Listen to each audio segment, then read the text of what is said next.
Kung kalayaan ang hinihingi ni Vanessa, yun ang ibigay mo sa kanya.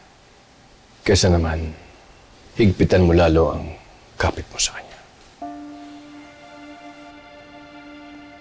Siguro nga tama ka.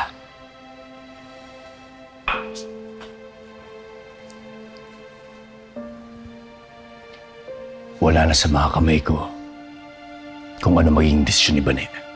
Pero oras na kantiin ni William at ni Calvin si Vanessa, mapipilitan akong patayin sila kahit sa harapan pa niya.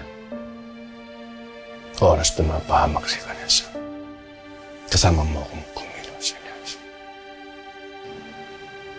Salamat. Pero ikaw, mukhang may pinoproblema ka.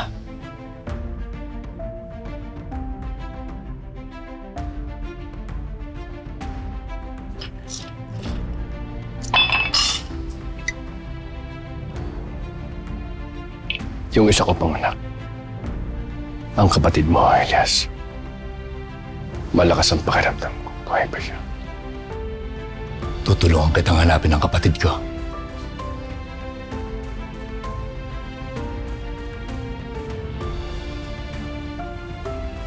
Masaya akong nandito ka.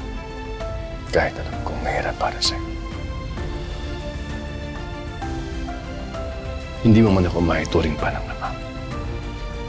Kontento na akong ituring mong kakampi.